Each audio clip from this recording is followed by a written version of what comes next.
Hello friends. आज हम सबसे इम्पोर्टेंट कंसेप्ट करने जा रहे हैं पार्टनरशिप में। वो है गुडविल।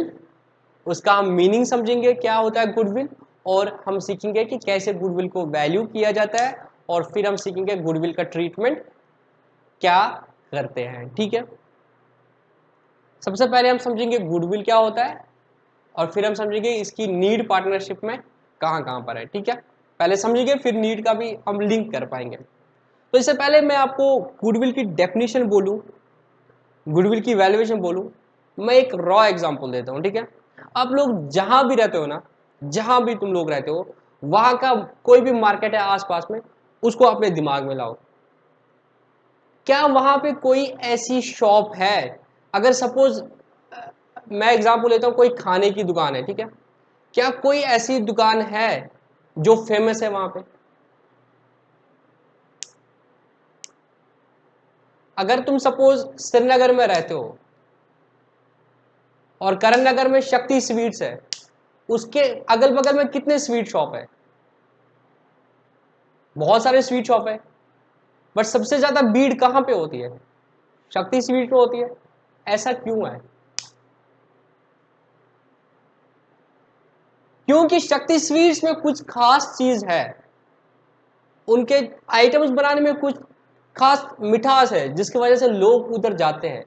तो उस बिजनेस की रेपुटेशन है वहां के मार्केट में, वहां के कस्टमर्स में। और एक ने वहां से खाया, उसको अच्छा लगा, उसने दूसरे को बोला, इस तरीके से वो चलता आ रहा है। इस तरीके से वो चलता आ रहा है। ठीक है, तो सारे लोग उधर जा रहे हैं, रेफरेंस दे रहे हैं, रिकमेंडेशन दे रहे हैं कि भाई उधर से जाना है, तू वहां जा रहा है तो शक्ति सीविट से ही खा लेना। तो उस बिजनेस की क्या है, रेपुटेशन जो है, as compare to the other business of similar line. परसों भी मैंने बताया similar line of activity. Line of मतलब कौन सी एक्टिविटी है, क्या बिजनेस कर रहे हो। तो वहां पे इतनी बेकरी शॉप्स है, इतनी स्वीट शॉप्स है, बट सारे लोग कहाँ जाते हैं? शक्ति स्वीट्स के पास जाते हैं। इट मीन शक्ति स्वीट्स की जो रेपुटेशन है वो अच्छी है। उसी रेपुटेशन को हम बोलते हैं गुडविल। उसी रेपुटेशन को बोलते हैं गुडविल। अब कैसे, मतलब उसका गुडविल का मतलब क्या है? अब इमेजिन करो, मुझे स्वीट शॉप लेनी है, मुझे स्वीट शॉप खरीदनी है। वहां वहीं जैसे ही शक्ति स्वीट्स है, उसी डिजाइन का, उतने ही मतलब स्क्वायर फीट एरिया का एक और स्वीट शॉप है। अगर मैं खरीदूंगा, बताओ मैं ज्यादा पैसे किसको दे दूंगा? उस दूसरे वाले दुकानदार को, शक्ति स्वीट वाले को। क्यों? मुझे पता है कि यहां पे जो कस्टमर्स की फ्रीक्वेंसी है, the frequency of the customer arrival in this business, in this shop is more than the frequency of customer arrival in the other shop. Since the frequency of customer arrival more, so there will be more profits. तो Shakti sweets जो reputation है, उससे उम्मीद की जाती है कि यहां से प्रॉफिट ज्यादा होंगे। तो मैं जब बिजनेस को खरीदूंगा, जो भी उसके नेट एसेट्स होंगे, वो सपोज एक दूसरे शॉप की और इसकी कॉमन है, नेट एसेट्स उतने ही है उसमें जितने भी एसेट्स है, बट मैं शक्ति स्वीट्स को over and above this net assets दे दूंगा पैसे। उसको हम गुडविल बोलते हैं, उसको हम गुडविल, सिंपल लेमन लैंग्वेज में इस चीज को गुडविल लगा लो। क्या? रेपुटेशन ऑफ द फर्म, जिसकी वजह से उसके प्रॉफिट्स ओवर एंड अबो है नॉर्मल प्रॉफिट से, जो वहां पे कोई भी कमा सकता है। ठीक है, ये गुडविल का मान है। अभी और पोस्टमार्टम करेंगे इसका, बट पहले इतना याद रखो, शक्ति स्वीट्स वाली एग्जांपल याद रखो जो श्रीनगर के बच्चे हैं। बाकी जो इधर उधर जहां भी है, तो अपने आसपास में, अपने मार्केट में कोई फेमस दुकान करो किसी भी आइटम की, तो वहां पे तो उस आइटम की बहुत सारी दुकानें हैं। बट शक्ति स्वीट्स इधर या उधर वाली को, कोई भी स्वीट वाली शॉप या कोई भी शॉप क्यों फेमस है? क्योंकि उसकी रेपुटेशन है। रेपुटेशन ज्यादा है, इट मीन कस्टमर ज्यादा होगा, कस्टमर ज्यादा होगा तो प्रॉफिट होगा। तो जब वो अपना बिजनेस बेचेगा, वो over and above the assets कुछ चार्ज करेगा, जिसको हम क्या बोलेंगे? गुडविल। तो यहां तुमने बोला सर ठीक है, हमने तो समझा कि गुडविल है, बट गुडविल तो रियलाइज वो तभी करेगा जब वो उसको बेचेगा। तो पार्टनरशिप में इसकी क्या जरूरत पड़ रही है? अब मैं बताता हूं पार्टनरशिप में कहां कहां पे जरूरत पड़ेगी, फिर मैं रीजन में बताऊंगा। अब इमेजिन करो, यहां पे हमारा यही बिजनेस है, शक्ति स्वीट्स का पार्टनरशिप वाला बिजनेस है। ठीक है, मैं इधर समझाता हूं। अब शक्ति स्वीट्स में जो ये गुडविल कमाई है, ये जो गुडविल कमाई है, इसके पीछे क्या लगी है? शक्ति स्वीट्स और जो मालिक है उसकी मेहनत लगी है, जो पिछले सालों में उसने मेहनत कर दी है, जिसकी वजह से उसने वो नाम कमा दिया है। जो उसकी मैनेजमेंट ने मेहनत की है, जो बेहतरीन वहां पे उसने ह्यूमन रिसोर्स रखे हैं, उसकी वजह से उसको ओवर द टाइम वो एक वैल्यू अराइज हो गई है जिसको हम गुडविल बोलते हैं। बट इसको कब बेचेगा इस गुडविल को? जब वो बिजनेस बेचेगा तभी गुडविल को बेच दिया जाता है। गुडविल को हम स्टैंड अलोन बेचा नहीं जाता है। तो गुडविल के बारे में याद रखो, गुडविल एक एसेट है। क्या है? गुडविल एक एसेट है, और ये ऐसा एसेट है जिसको तुम टच नहीं कर सकते हो, कोई फिजिकल फॉर्म नहीं है, तो इसको बोलते हैं ये एक इनटेंजिबल एसेट है। ये एक इनटेंजिबल है। आपने पढ़ा था tangible asset which can be touch, intangible which can be. तो गुडविल तुम्हारा एसेट है, बट ये तुम्हारा इनटेंजिबल एसेट है। अब सपोज शक्ति स्वीट्स वाला बिजनेस है, तो हमने समझ लिया इसकी तो गुडविल है, इसकी गुडविल है। कितनी है वो हम आगे देखेंगे, बट गुडविल है। अब सपोज एक पार्टनर को लाएंगे, ये एक पार्टनर को लाएंगे।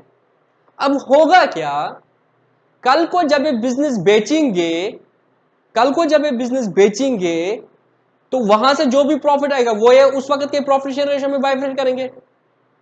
बट आज जब इसने ज्वाइन कर दिया, इसको तो बना बनाया बिजनेस मिल गया, इसको तो बना बनाया बिजनेस मिल गया, इसको तो कोई मेहनत करने की जरूरत नहीं पड़ी। ये जो पार्टनर इसमें ज्वाइन कर दिया, एक पार्टनर जो इस पार्टनरशिप फर्म में आया, यहां तक शक्ति स्वीट को लाने में इतने सालों की मेहनत लगी है।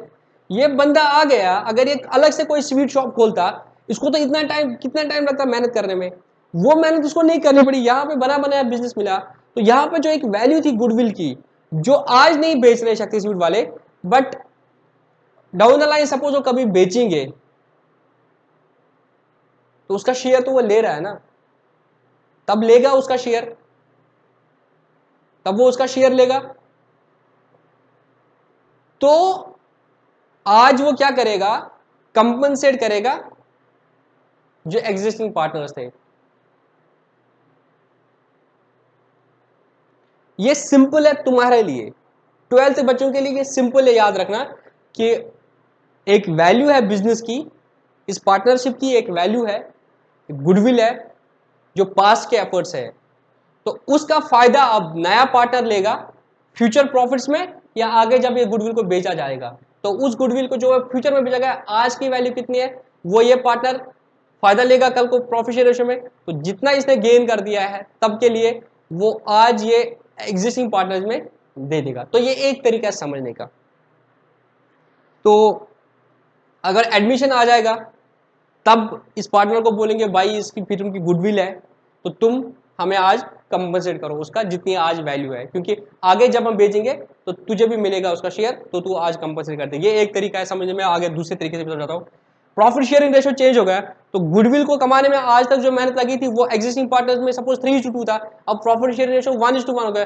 तो आगे जो बेचा जाएगा सपोज गुडविल को, वो 1:1 में बेचा जाएगा। तो जब प्रॉफिट आएगा तो 1:1 में होगा, बट इसमें से पहले अभी तक का जो गुडविल था उसको 3:2 में बेचना था। तो अभी जो इंपैक्ट आएगा वो हम एडजस्ट करेंगे थ्रू पार्टनर्स कैपिटल अकाउंट्स।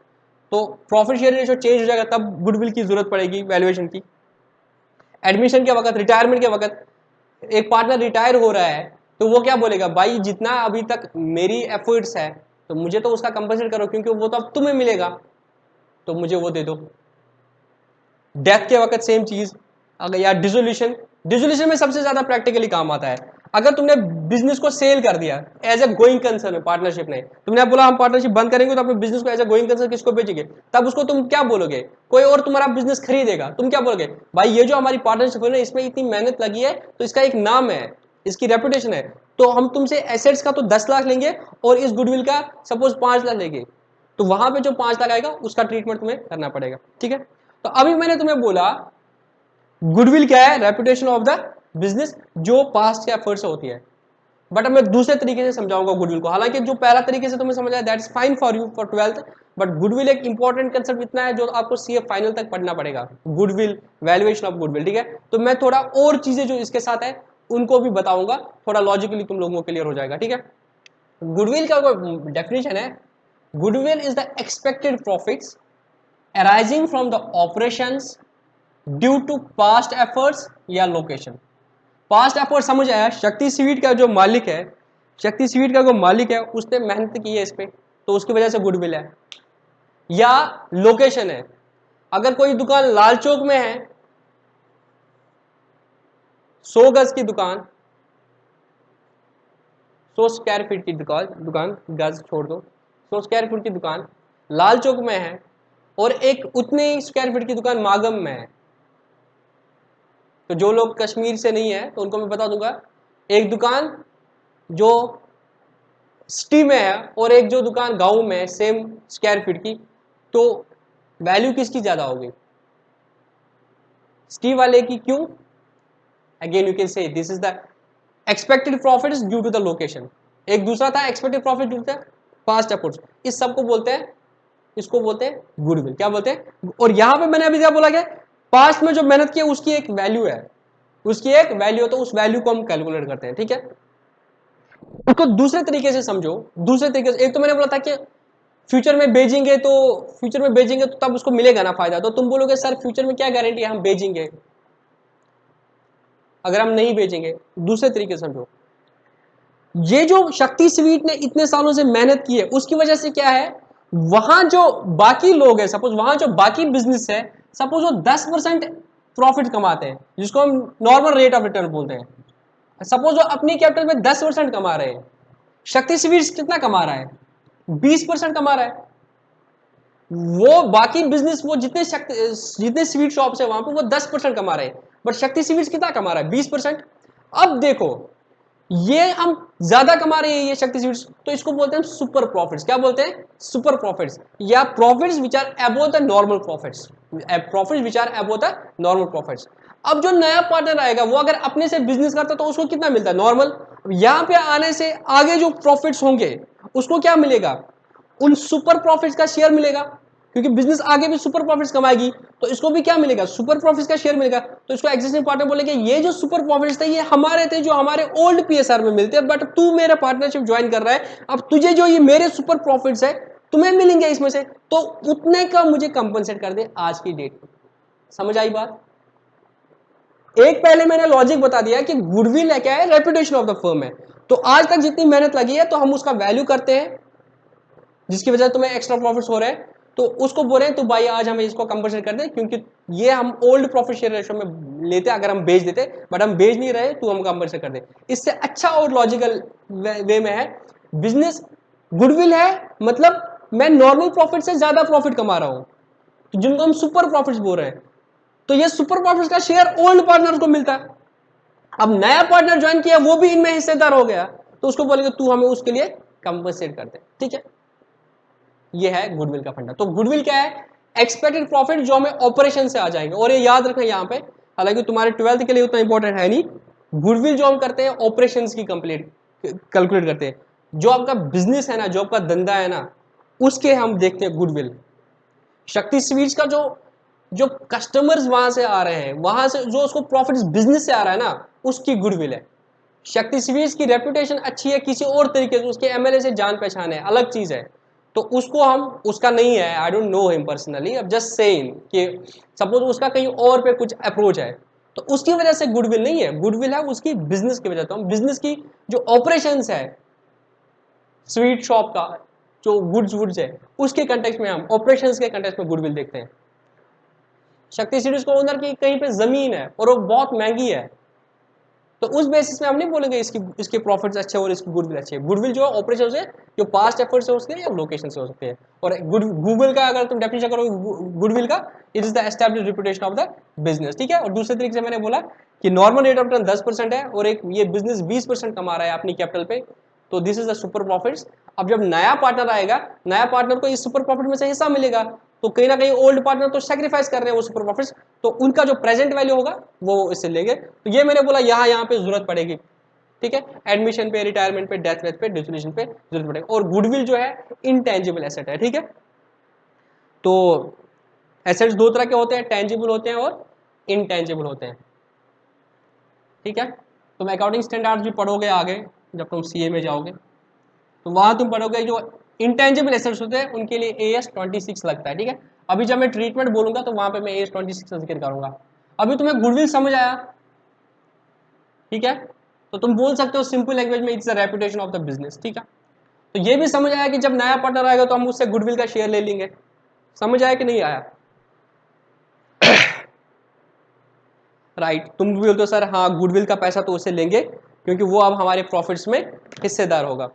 ठीक है, नीड ऑफ वैल्यूएशन समझ आया। तो अब हम पढ़ेंगे मेथड्स ऑफ वैल्यूएशन। क्या पढ़ेंगे?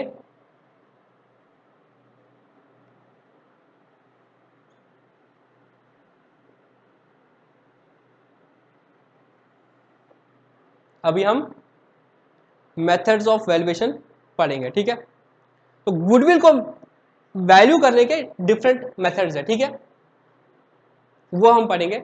सबसे सिंपल मेथड जो है एवरेज प्रॉफिट मेथड है। क्या है?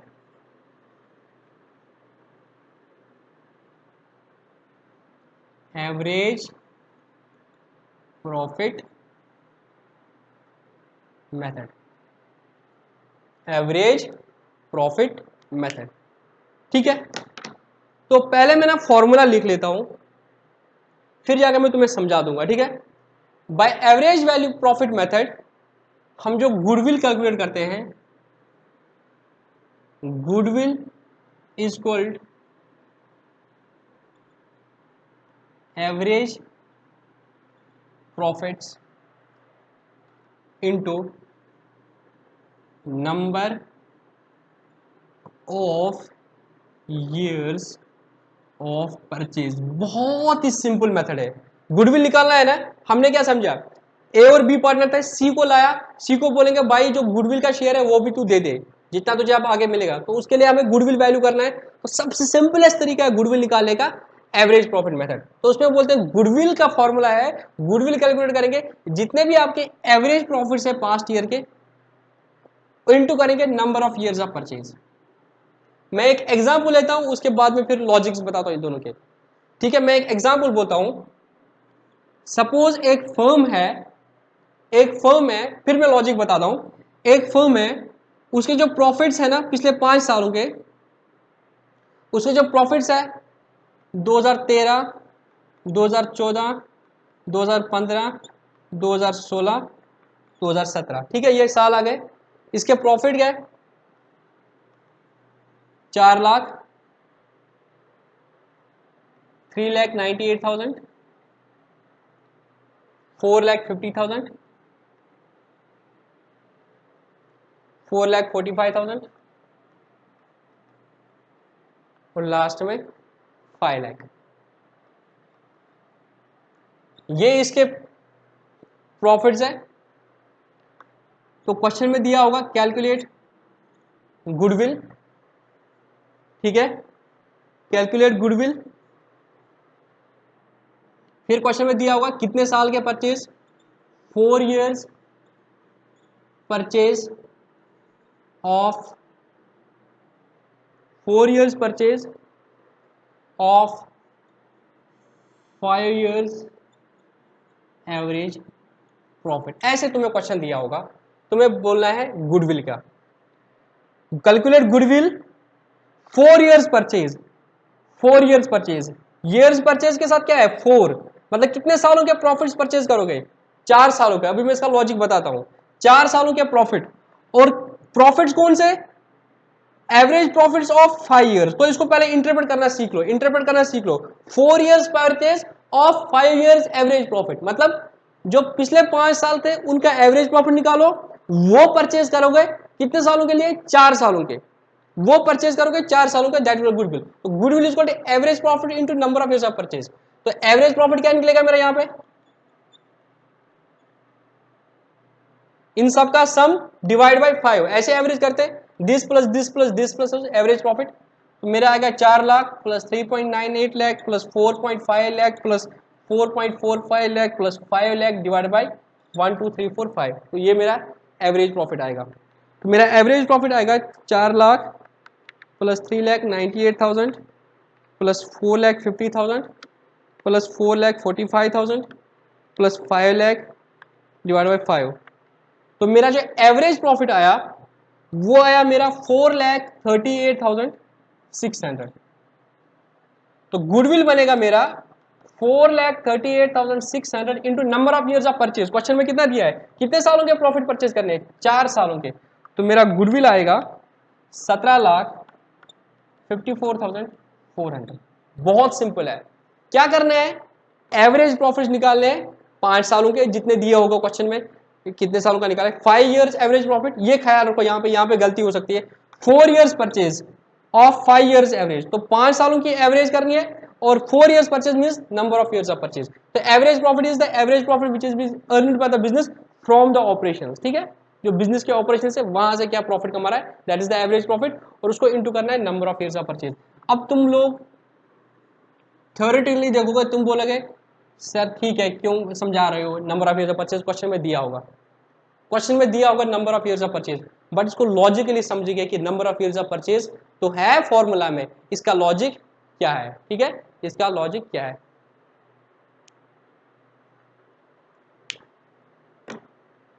मैं अगेन वही शक्ति स्वीट्स वाली एग्जांपल लेता हूं, मैं शक्ति स्वीट्स वाली एग्जांपल लेता हूं, जहां मैंने सपोज शक्ति स्वीट्स का जो बिजनेस है, मैं आज डिसाइड कर रहा हूं कि मैं शक्ति स्वीट्स का बिजनेस खरीदूंगा, मैं आज डिसाइड करूंगा कि मैं शक्ति स्वीट्स का बिजनेस खरीदूंगा।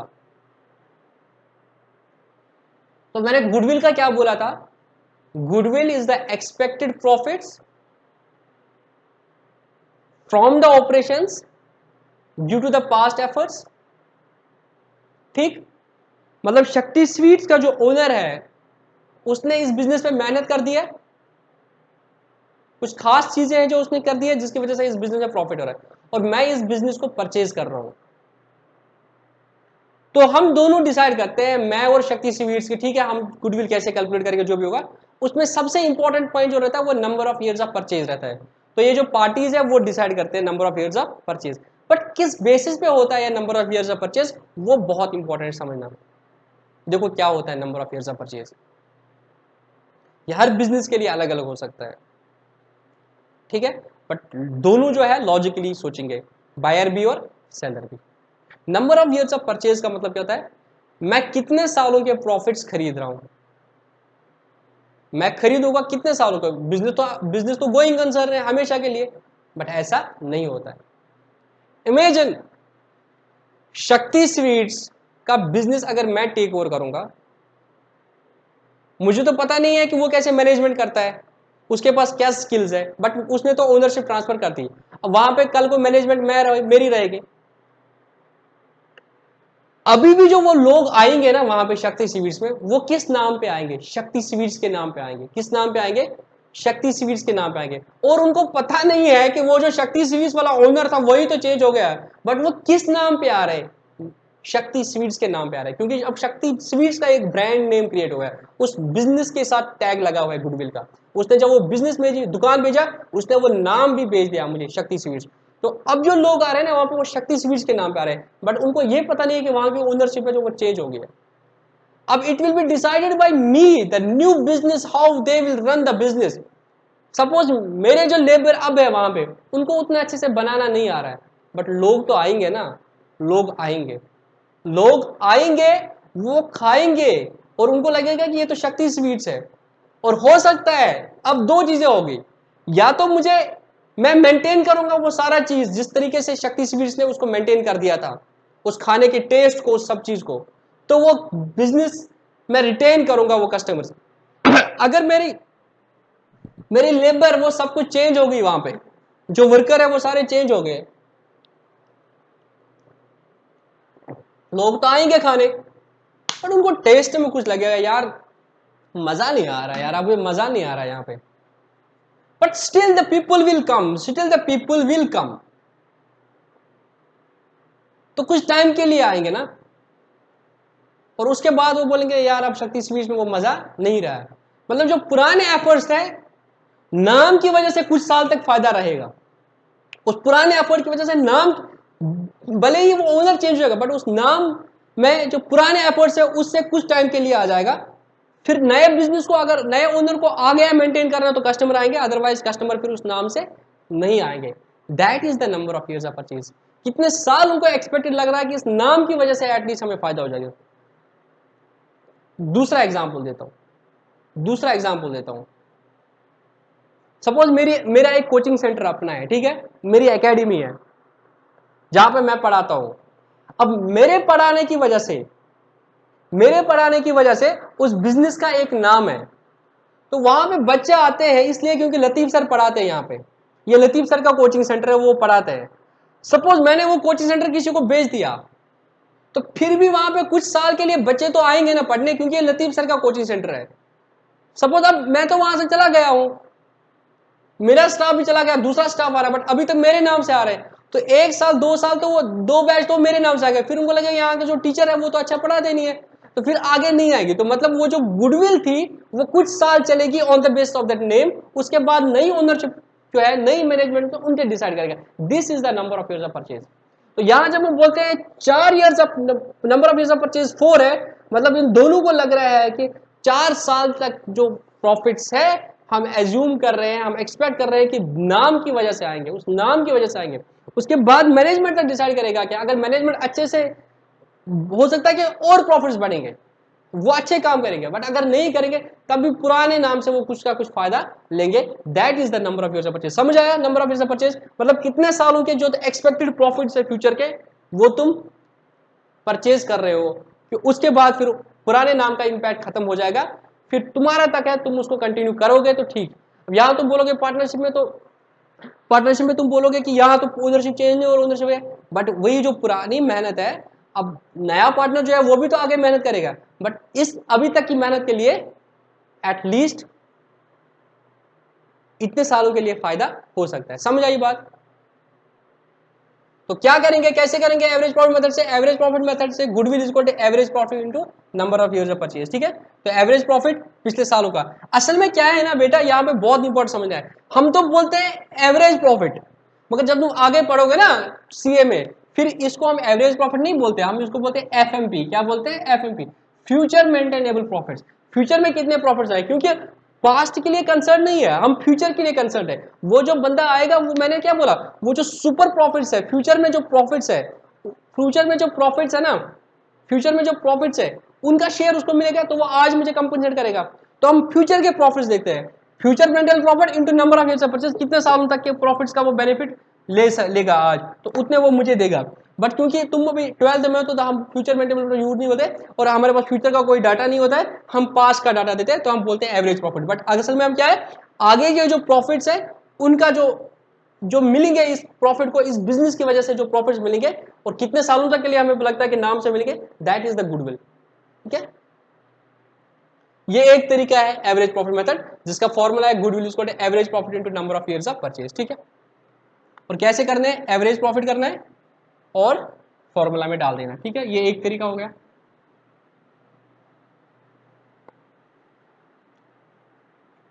और यहां पे जो याद रखना तुम लोगों को, ये जो एवरेज प्रॉफिट है ना, यहां पे हम जो प्रॉफिट की बात करते हैं, प्रॉफिट की, यहां पे जो प्रॉफिट है गुडविल में, जब हम प्रॉफिट की बात करते हैं, कि जो प्रॉफिट हम ऑपरेशन से बोलेंगे, वो प्रॉफिट कौन सा होना चाहिए? नॉर्मल प्रॉफिट होना चाहिए। क्या होना चाहिए?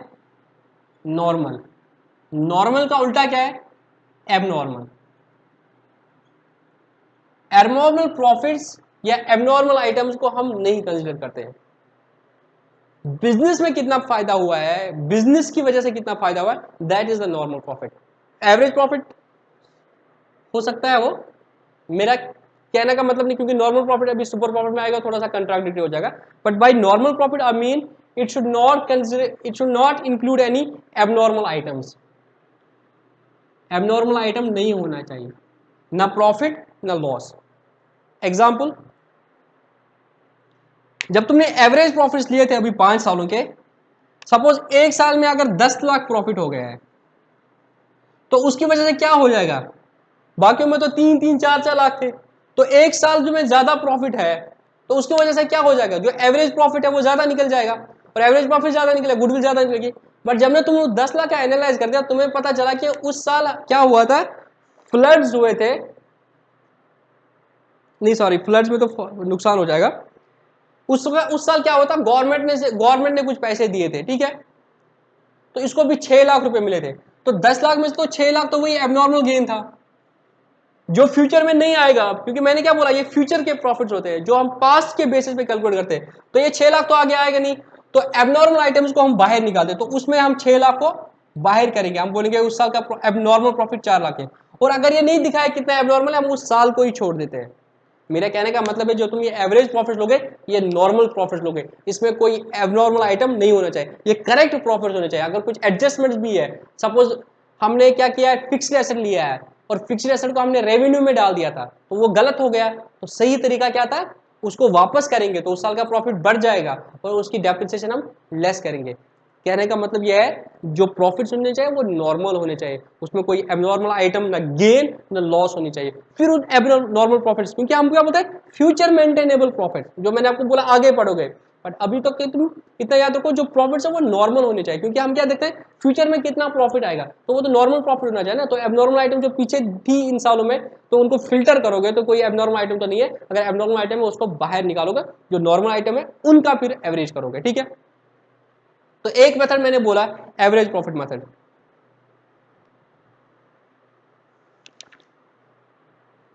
अब इसी का एक बाई है, इस मेथड का एक बाई है जिसका नाम है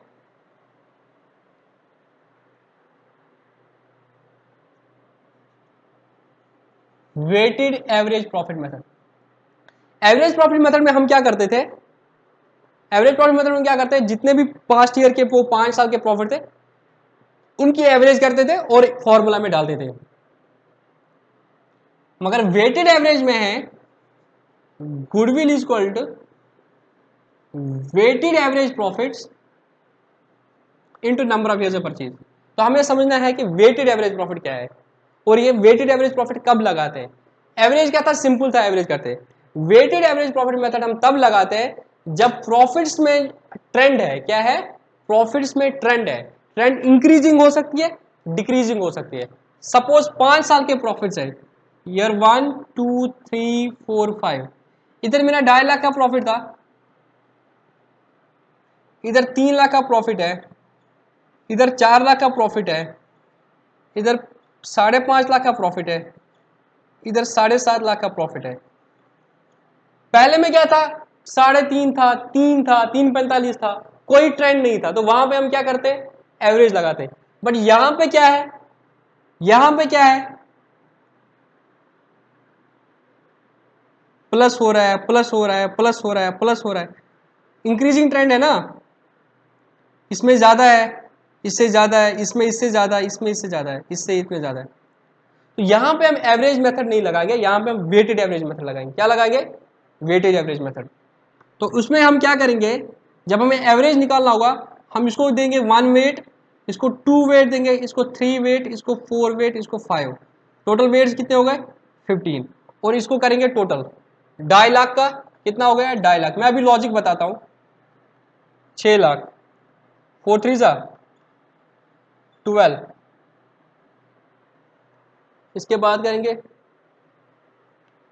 22 लाख, 550 इंटू 4 22 लाख, और 7.5 इंटू 5 कितना हुआ 37,50,000। तो ये टोटल कितना आया 22 लाख, उसके बाद 12 लाख, उसके बाद 8.5 लाख, कितना आया ये 80 लाख आया, ठीक है, टोटल आया 80 लाख, और वेट्स कितने आए 15। तो एवरेज प्रॉफिट कितना आया, वेटेड एवरेज प्रॉफिट कितना आया 5,33,333। तो गुडविल कितना आया 5,333, 5,3333 इंटू 4, तो 21,33,333 तुम्हारा गुडविल आया। तो यहां पे हमने क्या किया, जो रीसेंट प्रॉफिट्स थे, रीसेंट प्रॉफिट्स उनको ज्यादा वेट दिया, जो पुराने प्रॉफिट्स थे उनको कम वेट दिया। इसको कम वेट दिया तो इसका सिग्निफिकेंट वैल्यू क्या आया कम, इसको ज्यादा वेटेज दिया, इनका वैल्यू कितना आया ज्यादा, तो उसकी वजह से वेटेड एवरेज कितना आ गया ज्यादा आ गया। तो अगर मैं इसका सिंपल एवरेज कर लेता, अगर मैं सिंपल एवरेज कर लेता तो सिंपल एवरेज कितना आता है 2.5 lakh plus 3 lakh plus 4 lakh plus 5.5 lakh plus 7.5 lakh divided by 5, वो कितना आता 4.5 लाख, 4.5 लाख इंटू 4 कितना आता 18 लाख। तो उस वजह से गुडविल कम आती। क्या ये सही तरीका है, क्या एवरेज प्रॉफिट से अच्छा मेथड है? The answer is yes. मगर कब लगाएंगे? जब ट्रेंड होगा। क्यों? मैंने अब बेटा अभी जो मैंने बोला था, जो आपको अभी छोड़ा जाता है 12th में, बताया नहीं जाता है, बट लॉजिकली गुडविल वही है। Goodwill is future maintainable profits. अब मुझे बता दो, अगर इंक्रीजिंग ट्रेंड है तो फ्यूचर में प्रॉफिट्स क्या होंगे? ज्यादा होंगे, कम होंगे? ज्यादा होंगे। तो डिक्रीजिंग ट्रेंड होगी तो फ्यूचर में प्रॉफिट्स क्या होंगे? कम। एवरेज जो है, सिंपल एवरेज, वो उस चीज को टेक केयर नहीं करती है। एवरेज प्रॉफिट मेथड जो है उस ट्रेंड को टेक केयर नहीं करते, वो तो सीधे सबको मिला के एक चीज बना देती है।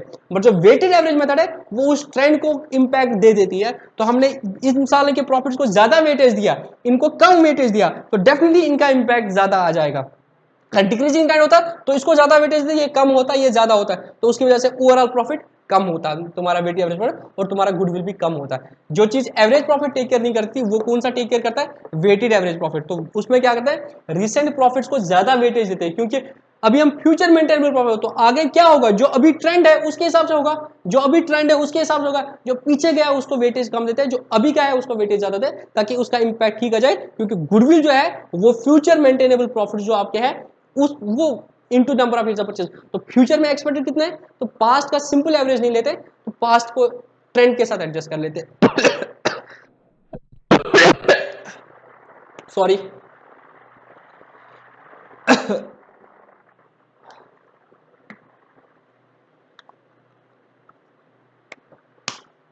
तो इस तरीके से हमारे दो मेथड कवर हो गए। एक मैंने आपको एवरेज प्रॉफिट मेथड बोला और वेटेड एवरेज प्रॉफिट मेथड बोला।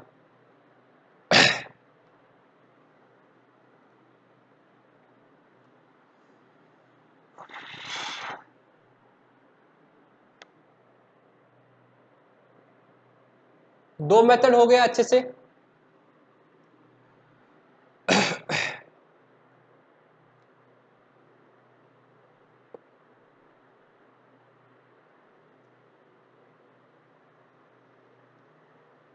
अब मैं तीसरा मेथड बोलूंगा। सब आसान है बेटा, कुछ लोड मत ले लो। जो मैं बार बार बोलता हूँ, आप दिमाग फ्री रखो। जो मैं बोल रहा हूँ ना, बस उसको दिमाग में जाने दो, ठीक है? अपने दिमाग को फ्री रखो। ट्वेल्थ ट्वेल्थ वाला टेंशन छोड़ दो, अपने आप को बहुत आगे लेके चलना है, ठीक है? तीसरा मेथड जो है वो है super profit method.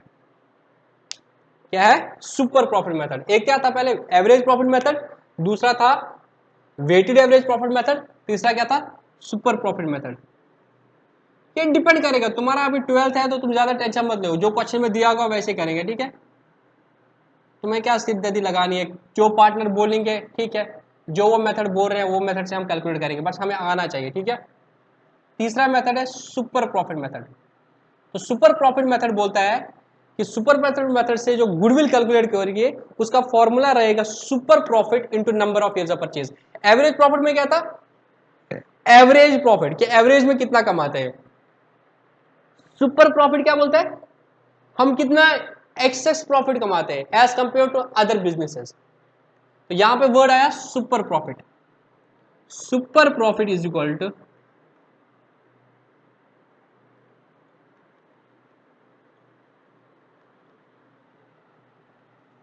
Average profit minus normal profit. अभी जो मैंने नॉर्मल प्रॉफिट बोला था ना, उसको भूल जाओ।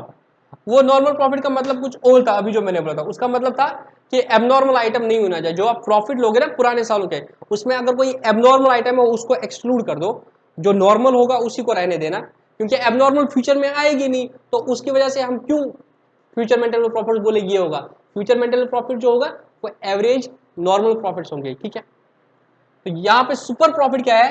Average profit minus normal profit. Average profit वही जो आपका अभी क्वेश्चन में दिया था, 5 साल का इतना प्रॉफिट था, उसको एवरेज करो, दैट इज एवरेज प्रॉफिट। मतलब बिजनेस ऑन एन एवरेज कितना कमाती है, that is average profit. But normal profit क्या है? Where normal profit is equal to capital employed, partners की कैपिटल एम्प्लॉयड जो होगा उसका, ठीक है, मतलब partners capital plus reserve surplus into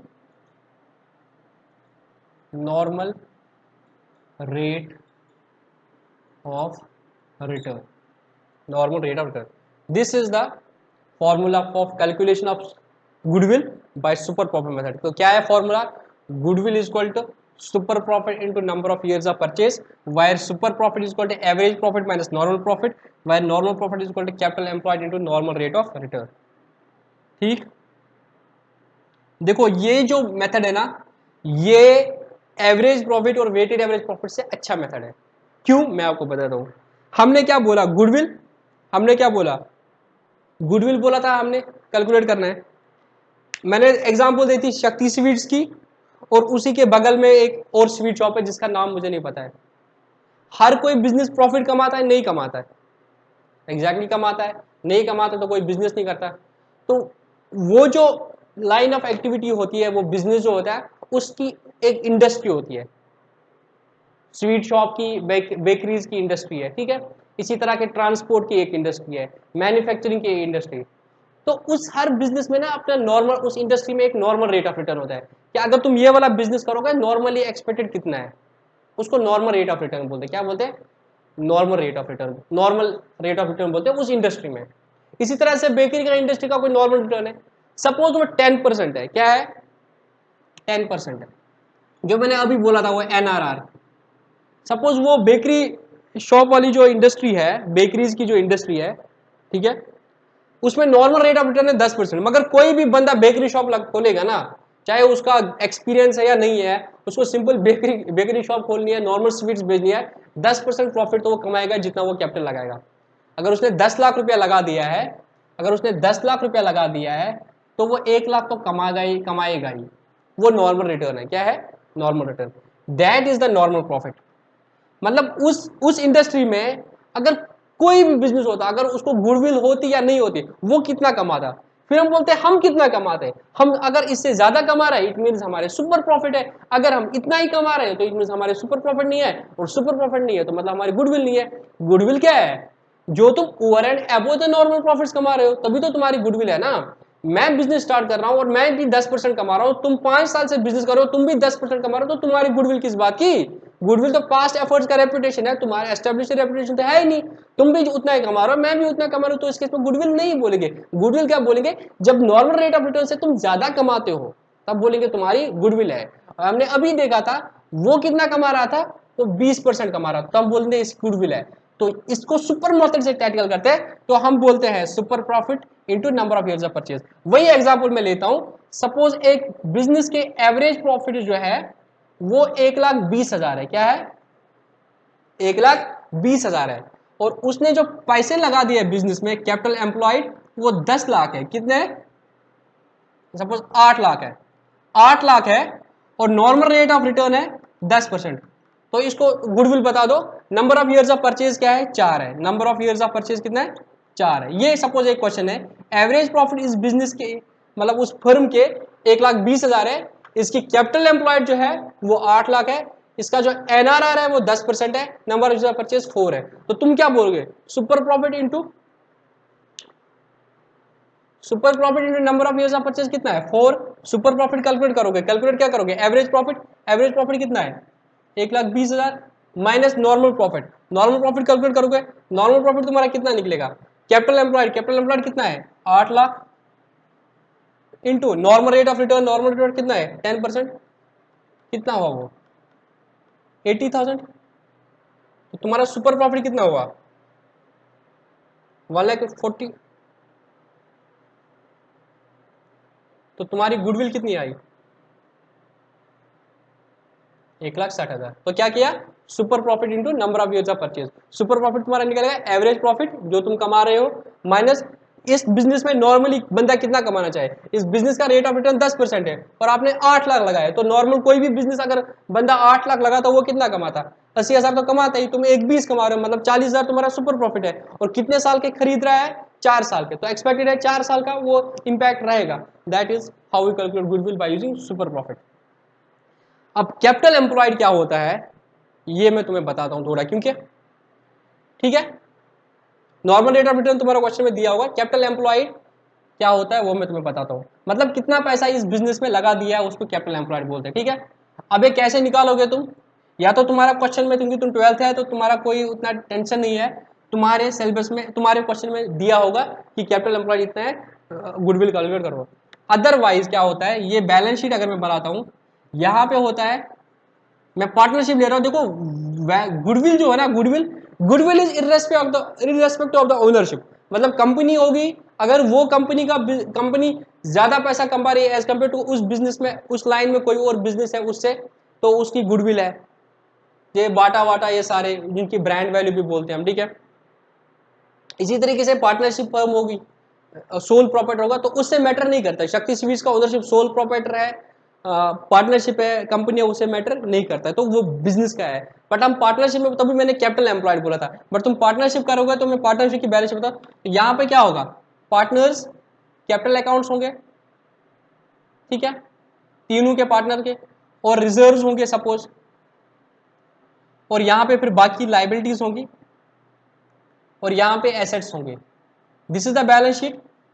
तो कैपिटल एम्प्लॉयड क्या होता है, ये जो बिजनेस में जो इनका पैसा लगा है, पार्टनर्स का पैसा और रिजर्व और सरप्लस, इसको हम बोलते हैं कैपिटल एम्प्लॉयड। कितना पैसा बिजनेस में लगा है, कितने पैसे से वो धंधा कर रहे हैं। और इसका दूसरा तरीका होता है, जो भी आपके एसेट्स है उसमें से लाइबिलिटीज को लेस करते हो, इसमें से लाइबिलिटीज को लेस करते हो। तुम याद रखो, तुम्हारा क्वेश्चन में दिया होगा कैपिटल एम्प्लॉयड, ठीक है। बट अगर नहीं दिया होगा, तुम पार्टनर्स की कैपिटल लेना और रिजर्व लेना, ठीक है। और इसमें से ख्याल रखना है, अगर यहाँ पे बैलेंस शीट में कोई गुडविल आ रही है, अगर बैलेंस शीट में गुडविल आ रही है या कोई फिक्टिशियस एसेट आ रहा है, तो ये एसेट्स नहीं है, क्योंकि हम बोलते हैं कितना पैसा बिजनेस में लगा है। कैपिटल एम्प्लॉयड मतलब कितना पैसा बिजनेस में लगा है, जिसके लिए तुम काम कर रहे हो। अगर गुडविल में लगा है तो वो तुम ऑपरेशंस में नहीं लगा है, तो उसको छोड़ देते हो। अगर कोई फिक्टिशियस एसेट है उसको भी तुम छोड़ लेते हो, ठीक है। फिक्टिशियस एसेट क्या होता है, 11th में पढ़ा होता है, क्या होता है फिक्टिशियस एसेट? वो एसेट नहीं है रियलिटी में, बट कुछ चीज है जिसकी वजह से मैंने उसको यहां पे रखा है, जो ऐसे मेरे डेफर्ड रेवेन्यू एक्सपेंडिचर है, या मैंने कोई खर्चा कर दिया तो मैंने अभी इधर रखा है, तो वो तो मेरा एसेट है नहीं ना, तो उसको हम फिक्टिशियस एसेट बोलते हैं, ठीक है।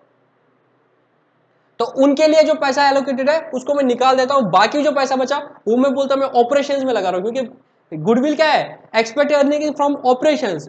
तो अगर मेरी नॉन ट्रेडिंग इन्वेस्टमेंट है उसको भी मैं बाहर निकालूं, क्योंकि वो इन्वेस्टमेंट में पैसा लगा है, बिजनेस में ऑपरेशन में पैसा नहीं लगाएगा, हालांकि वो बहुत कॉम्प्लिकेटेड इशू है, उसको मैं छोड़ देता हूं, ठीक है। तो तुम्हें इतना याद रखो, तुम्हारा कैपिटल एम्प्लॉयड क्वेश्चन में दिया होगा। कुछ और किसी को और इसमें ज्ञान चाहिए कि क्या बातें बोली थी मैंने, तो मुझे व्हाट्सअप कर देना, मैं तुम्हें 1 to 1 समझा देता हूं। बाकी बच्चों को कंफ्यूज करने की यहाँ पे जरूरत है नहीं, उनको क्वेश्चन में दिया होगा। बट अगर आपको फिर भी कोई डाउट होगा, आप और कुछ जानना चाहते हो इसमें, तो मुझे व्हाट्सएप पे बोल देना, मैं तुम लोगों को समझा दूंगा कि मैं क्या बोलना चाहता था, ठीक है। सुपर प्रॉफिट मेथड हो गया।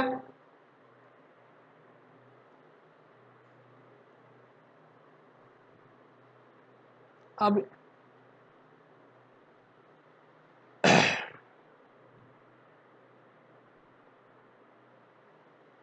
तो अभी तक हमने 3 मेथड कर दिए, average profit, weighted average profit, super profit. इन तीनों में क्या था, weighted average profit, super profit into number of years of purchase, ठीक है। और सुपर प्रॉफिट में एक नया कंसेप्ट आया था, नॉर्मल प्रॉफिट निकालने का, capital employed into normal rate of return. अब लास्ट वाला मेथड जो है, हालांकि आगे एक और भी है, बट वो तुम लोगों को नहीं है तुम्हारे सिलेबस में, तो तभी वो कवर नहीं कर रहा हूं यहाँ पे। तुम्हारे सिलेबस में जो लास्ट वाला कंसेप्ट है उसको मैं करूंगा यहाँ पे, गुडविल निकालने का, फोर्थ, उसको बोलते हैं कैपिटलाइजेशन मेथड। क्या है, कैपिटलाइजेशन मेथड, ठीक है। तो इसमें भी दो दो मेथड्स है हमारे, मैं दोनों को साइमल्टेनियसली लिखूंगा, क्योंकि मेरे हिसाब से दोनों का आंसर सेम आता है, ठीक है। कैपिटलाइजेशन मेथड से हम गुडविल निकालेंगे, तो हम क्या करते हैं, दो तरीके हमारे पास, एक है, मतलब दो मेथड्स है फिर, कैपिटलाइजेशन ऑफ एवरेज प्रॉफिट्स, और दूसरा है मेरा कैपिटलाइजेशन ऑफ सुपर प्रॉफिट्स, ठीक है। Capitalisation of average profits, this is method A, and method B is capitalisation of super profit. ठीक है, तो पहले मैं फॉर्मूला बताता हूं, उसके बाद में तुम्हें इसका लॉजिक समझाता हूं। ठीक है, क्योंकि जो सस्पेंस है पहले उसको खत्म करेंगे। इसमें goodwill is equal to average profit divided by normal rate of return minus capital employed. Goodwill is equal to average profit divide by normal rate of return minus capital employed. Again मैं थोड़ा पीछे नीचे जाऊंगा, मैं एक example देता हूं, पहले उसको समझेंगे, एग्जांपल को करेंगे, सॉल्व करेंगे इस फॉर्मूला में, फिर मैं उसका लॉजिक बताता हूं। ठीक है, एग्जांपल मैं देता हूं यहां पे। ठीक है, मैं एग्जांपल इधर देता हूं। सपोज आपका एवरेज प्रॉफिट है 1,00,000 रुपया। कितना है? एवरेज प्रॉफिट है 1,00,000 रुपया, नॉर्मल रेट ऑफ रिटर्न है 10%, और जो कैपिटल लगा दिया है बिजनेस में वो है 8,20,000। क्या है? 8,20,000। Calculate goodwill. अब पहले तुम जो करते थे average profit method, weighted average profit, super profit method, वहां पे तुम क्या बोलते थे? Number of years of purchase. यहां पे तो number of years of purchase method है ही नहीं। जब number of years of purchase है ही नहीं तो मतलब तुम वो वाला मेथड लगा ही नहीं सकते हो। या तो क्वेश्चन में तुम्हारे दिया होगा कि इस मेथड से करो, अगर नहीं दिया है तुम देखोगे किस मेथड से कर सकते हो। यहाँ पे एवरेज प्रॉफिट मेथड से कर सकते हो, एवरेज प्रॉफिट तो है but number of years of purchase नहीं है, तो वो उस मेथड से नहीं कर सकते हो। वेटेड एवरेज से कर सकते हो, नहीं कर सकते हो। सुपर प्रॉफिट से कर सकते हो, सुपर प्रॉफिट तो तुम बोल सकते हो, बट प्रॉब्लम क्या है तुम्हारे पास? सुपर प्रॉफिट बोल सकते हो 8,20,000 इंटू 10 82,000, एवरेज प्रॉफिट भी है तो 18,000 इधर सुपर प्रॉफिट, बट प्रॉब्लम क्या है? नंबर ऑफ ईयर्स परचेज नहीं है। जब तुम यहाँ पे पिट जाते हो तो मैं ये मेथड्स मतलब नंबर ऑफ ईयर्स परचेज नहीं दिया तो हम कैपिटलाइजेशन मेथड पे जाते हैं। क्या जाते हैं? कैपिटलाइजेशन। तो समझ आई बात? कैपिटलाइजेशन कब करते हैं? जब हमें number of years of purchase नहीं दिया जाता है। और इसमें हम क्या बोलते हैं? फॉर्मूला क्या है? Average profit divide by normal rate of return. Average profit कितना है? 1,00,000 divide by 10% minus capital employed. Capital employed कितना है? 8,20,000। 10,00,000 को 10% से डिवाइड करो, कितना है? 1,00,000 को 10% डिवाइड करो, कितना आया? 10,00,000 माइनस 8.2L। तो तुम्हारी गुडविल कितनी आई? 1,80,000 तुम्हारा गुडविल आया। तो तुमने क्या किया है? एवरेज प्रॉफिट्स को नॉर्मल रेट ऑफ रिटर्न से डिवाइड कर दिया। तो तुमने क्या कर दिया? तुमने एवरेज प्रॉफिट्स को क्या किया? कैपिटलाइज कर दिया। क्या किया तुमने? एवरेज प्रॉफिट्स को कैपिटलाइज कर दिया। 1,00,000 को रेट ऑफ रिटर्न से कैपिटलाइज कर दिया, तो उसको बोलते हैं कैपिटलाइजेशन ऑफ एवरेज प्रॉफिट। तो क्या किया तुमने? Average profit divide by normal rate of return minus capital employed. अब देखो इसका मतलब क्या होगा, इसको बैक एंड पे देखो। सुपर प्रॉफिट मेथड में तुम क्या बोलते थे? सुपर प्रॉफिट मेथड में बोलते थे कि goodwill is equal to super profit into number of years of purchase. Super profit क्या होता है? Average profit minus normal profit. Normal profit क्या होता है? Capital employed into NRR. यहां पे अगर मैं सुपर प्रॉफिट बोलता, तुम बोलते हैं कि सुपर प्रॉफिट कितना है? 18,000। यहाँ पे कैसे? एवरेज प्रॉफिट 1,00,000 है, नॉर्मल रेट ऑफ रिटर्न 10% है, तो कैपिटल एम्प्लॉयड 8,20,000। तो 8,20,000 अगर कोई बंदा लगा लेता, अगर कोई बंदा 8,20,000 लगा लेता, 10% इंटरेस्ट है, ये सॉरी रेट ऑफ रिटर्न है, तो कितना कमाना चाहिए था वो? 82,000। तो normal profit is 82,000। Normal profit is 82,000 और मैं कमा रहा हूं 1,00,000, तो मैं कितना ज्यादा कमा रहा हूं? 18,000।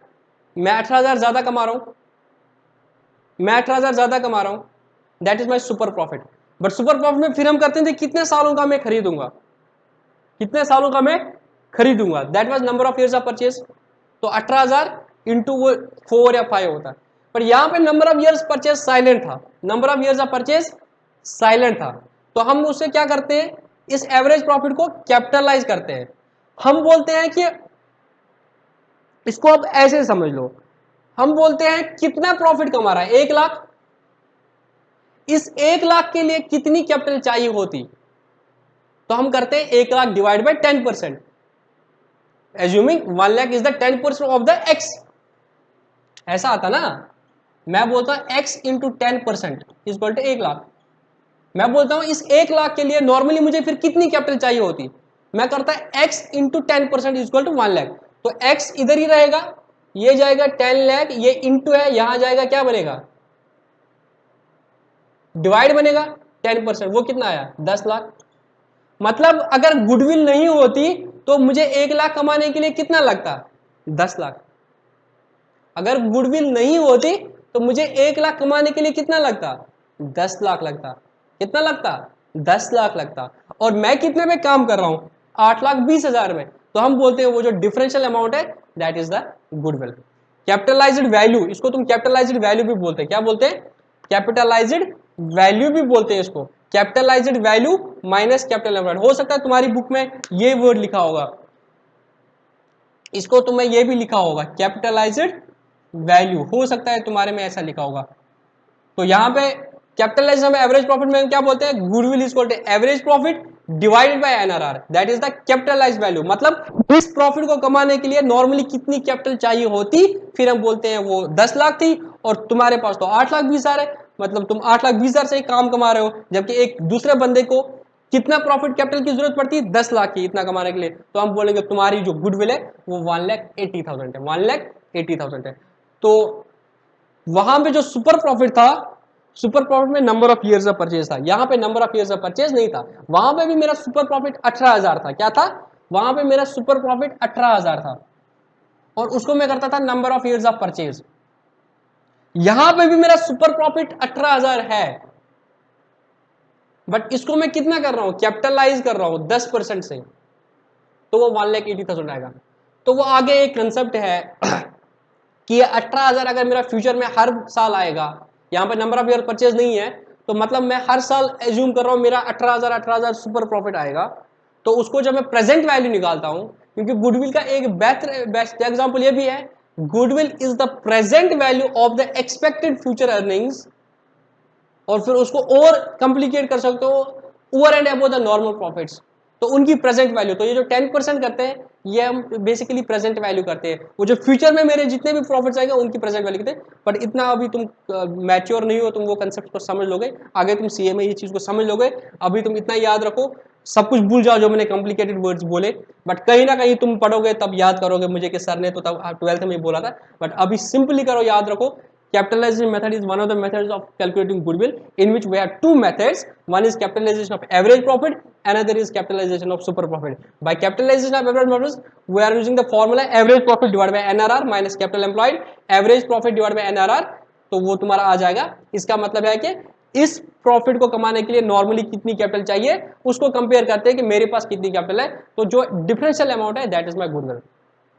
अब दूसरा तरीका है capitalisation of super profit, capitalisation of super profit. तो उसका फॉर्मूला है, सिंपल फॉर्मूला उसका, इसमें फॉर्मूला है goodwill is equal to super profit divide by NRR. यहां पे क्या था, कैपिटलाइजेशन ऑफ एवरेज प्रॉफिट में था average profit divide by NRR minus capital employed.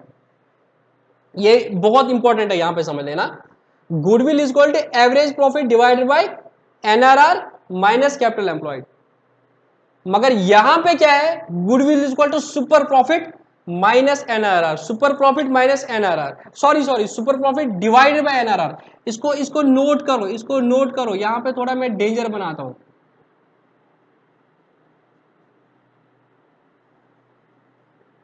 बस इतना ही फॉर्मूला है, और यहां पे देखो कैपिटल एम्प्लॉयड है साथ में, क्या है, कैपिटल एम्प्लॉयड है, यहां पे कैपिटल एम्प्लॉयड नहीं है। तो ये गलती एग्जाम में नहीं करना वरना पूरा क्वेश्चन गलत हो जाएगा। यहां पे माइनस कैपिटल एम्प्लॉयड है average profit divided by NRR, और यहां पे क्या है, कैपिटल एम्प्लॉयड को माइनस नहीं किया जा रहा है।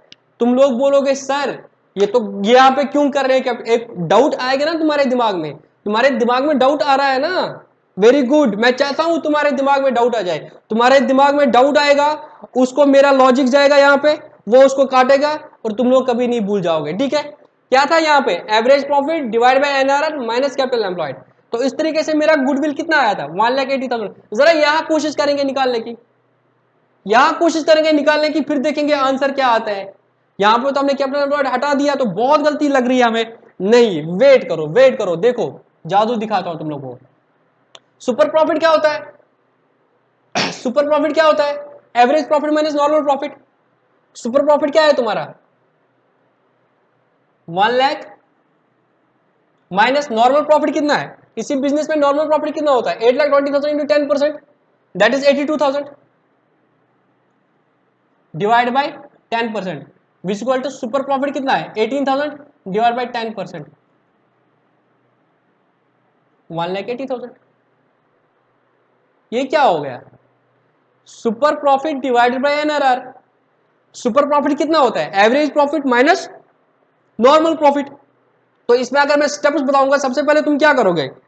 Calculate capital of the firm. Capital कितनी है? 8,20,000। उसके बाद क्या करोगे? Calculate normal profit. Normal profit कितना आएगा? 8,20,000 इंटू 10% कितना हुआ? 82,000।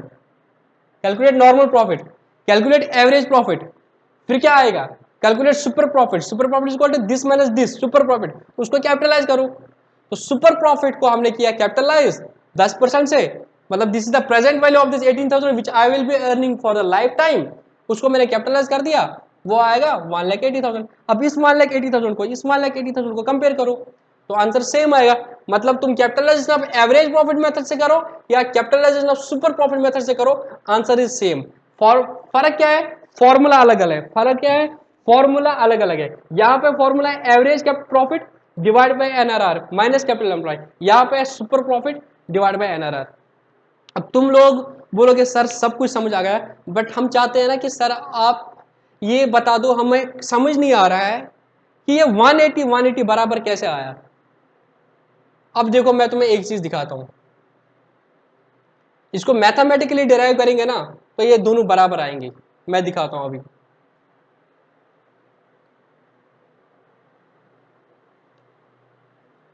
इसको मैं रब कर लेता हूं।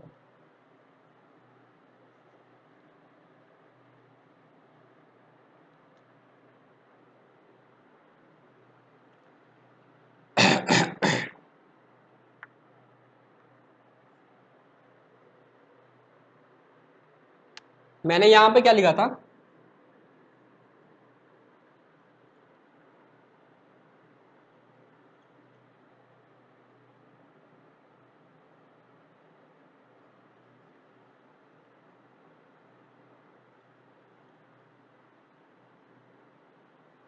यही फॉर्मूला था। मैं इसको डिवाइड बाय 1 करूं, कोई फर्क पड़ेगा?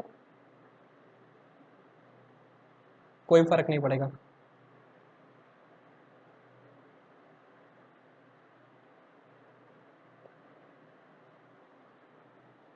क्रॉस मल्टीप्लिकेशन करो, NRR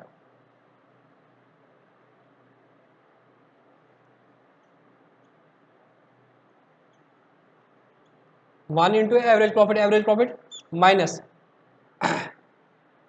capital employed into NRR. ये बन गया फॉर्मूला। ये बन गया फॉर्मूला। मैंने क्या किया? ये गुडविल वाला फॉर्मूला था, average profit divide by NRR minus capital employed. तो मैंने कैपिटल एम्प्लॉयड को डिवाइड बाय 1 कर दिया, तो फिर इनको क्रॉस मल्टीप्लाई कर दिया, NRR into 1, NRR 1 into average profit NRR into capital employed, NRR into capital employed into NRR. Capital employed into NRR क्या होता है? Normal profit. Capital employed into NRR क्या बनेगा? इसको क्या बोलते हैं? इसको क्या बोलते हैं? Normal profit. तो ये क्या बनेगा? Average profit minus normal profit divide by NRR. Average profit minus normal profit क्या होता है? Super profit divide by NRR. वही तो था कैपिटलाइजेशन ऑफ सुपर प्रॉफिट। कुछ नहीं किया मैंने। Goodwill equal to average profit divide by NRR minus capital employed. तो मैंने क्या किया? डिवाइड बाय 1, क्रॉस मल्टीप्लिकेशन कर दिया, average profit minus normal profit, average minus profit super profit divide by NRR, वो कैपिटलाइजेशन ऑफ सुपर प्रॉफिट। तो इस तरीके से हमने 4 मेथड कर दिए। जल्दी जल्दी इनको रिवाइज करेंगे। हमने पहले गुडविल का सीखा। गुडविल का मतलब क्या है? क्या है गुडविल का मतलब? तो क्रक्स मैंने तुम्हें कहां से कहां तक कहानी बोली, तो क्रक्स ये निकला, जो हमें फ्यूचर में एक्सपेक्टेड प्रॉफिट से बिजनेस से, उसको हम क्या बोलेंगे? गुडविल बोलेंगे। ठीक है, due to the efforts of the past. तो इसको हम ये भी बोलते हैं जो over and above the normal profit से, नॉर्मली बट कुछ मेथड्स है जो over and above normal profit नहीं कवर करते, जैसे एवरेज प्रॉफिट है, वेटेड एवरेज प्रॉफिट है, वो सीधे बोलते हैं हम कितना कमा रहे हैं, और number of years of purchase मैंने बोला था कि कितने सालों के वो प्रॉफिट्स कमा रहा है, कैलकुलेट कर रहा है कितने परचेज कर रहा है, ठीक है। तो वो मेरा बन जाता number of years of purchase, ठीक है। तो एवरेज प्रॉफिट से था average profit into number of years of purchase which is equal to goodwill by average profit. वहां पे ख्याल रखा है एवरेज प्रॉफिट जो है वो नॉर्मल नेचर के होने चाहिए, कोई एबनॉर्मल आइटम उसमें नहीं होने चाहिए। उसके बाद weighted average profit, weighted average method कब लगाते हैं, जब इंक्रीजिंग या डिक्रीजिंग ट्रेंड है, तो उसमें क्या करते हैं हम, जो रिसेंट प्रॉफिट्स है उनको ज्यादा वेटेज देते हैं। उसके बाद हमने पढ़ा सुपर प्रॉफिट मेथड, तो हमने बोला गुडविल तो ओवर एंड एबव होना चाहिए नॉर्मल से, नॉर्मल तो हर कोई कमा लेता है, तो उसकी तो गुडविल है ही नहीं, तुम एवरेज प्रॉफिट फिर तो उसकी भी गुडविल है।